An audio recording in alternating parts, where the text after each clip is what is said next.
This is an example for an object projected at an angle to the horizontal.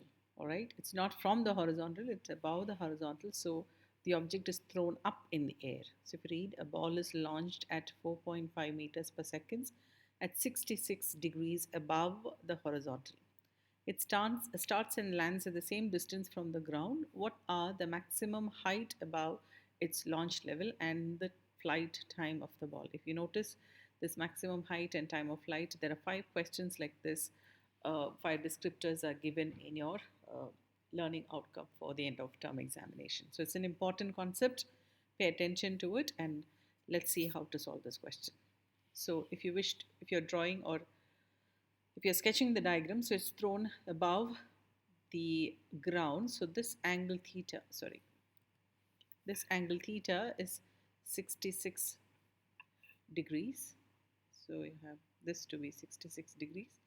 And the object obviously will go up and reach to a maximum height and it falls back to the ground. So they have said at the same level, so which means it's landing at the same um, point horizontally. Now, what are the information given to us? 4.5 meters per second. So, is it vertical or horizontal? It's a combination of both, right? Because it is in the middle. So, it will have its horizontal velocity and vertical velocity as well. So, we will split that by using the component method. So, if you take this as Vx, sorry, the color is very light. I'll choose another one. So, Vx equals, it'll be V if you take this as V or VI, V cos 66 degrees.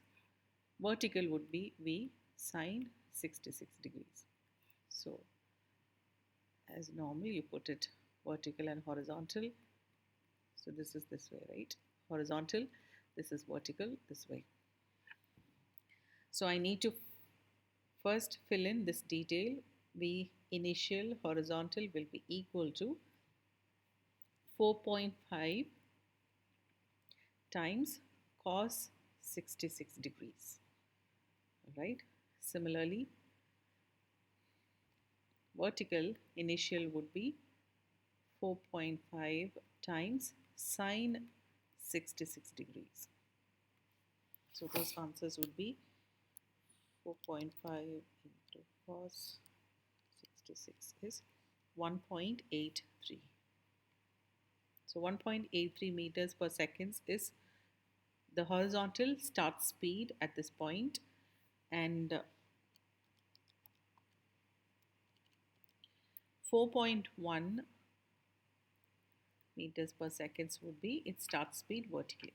And what about this? So this is from the given information, but do we know any other quantities? Yes, we do know certain quantities, and it's going up, so you have to take this as negative, so you have to consider that as well. Now the final point, if I take this as split it into half of its journey, at the top point maximum height, we know that the final velocity will be 0 meters per second, right? Because it is slowing down, it is decelerating. So your V final here, it's 0 meters per second.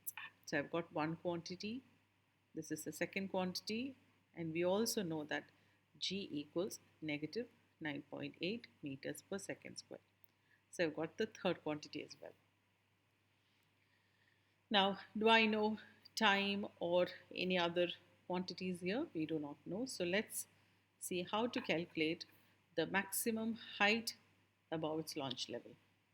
So we have three equations as before. The simplified equation, Vf is equal to Vi plus At. Then we have x is equal to Vit plus half At square. And you also have Vf square equals Vi square plus 2Ax. So you may find in the textbook there are like xf and x0. I've eliminated that because it is starting at 0. 0 is the origin we consider. That's the reason your start position or position vector is not included in this equation, right? Now I would choose, because I've got here g, that is a, right? Acceleration is known to me, start speed is known, final speed is known. So I will choose this equation. This is easier in this case to calculate x. So you change the subject of the formula x to be Vf square minus Vi square upon 2 times A. This pure algebra. You can work it out and check. This is on one side, you bring this Vi to the other side, it becomes negative. This is product here, 2 times A times X, so that becomes division. All right, now all you have to do is substitute the values and you can find the maximum height. So let's do that. It is final speed is 0 minus 4.1 square upon negative 9.8 times 2. So you can put 2 in the beginning or in the end, it doesn't matter. So you have 4.1 square divided by 2 times 9.8 gives you 0.858. So 0.858 meters is the maximum height. So see, this method is also like standard method. If you have the angle, first split it into its components, vertical and horizontal, put it in this formula. So you can remember the maximum height formula as this itself, Vf square minus Vi square upon 2A, if that's easier for you.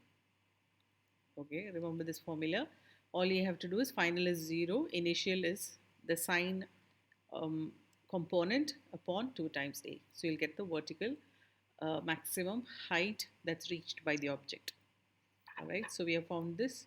Now how to find the time of the ball, flight time. Now here, if you take this half journey, remember to multiply it by 2 to get the complete time. So you can use any of this equation. Actually, the first equation would be easier here. So T equals Vf minus Vi upon A, right? Vf, you bring the other side, so you get this. So it is 4.1 divided by 9.8, you get 0.42 to be its, but this is not the complete the journey's time. It's only to reach the maximum height. So this time is the time taken for the object to reach this. So it would take symmetrically, the other half also would require the same time. So you multiply that by 2. So total time of flight would be 0.42 times 2 will be 0.84 seconds. Okay, that's a complete solution. Projectile might look complicated or it might be difficult, but follow these steps. So like standard questions, if you keep this in mind, standard stages in the calculation, you can solve it easily and quickly.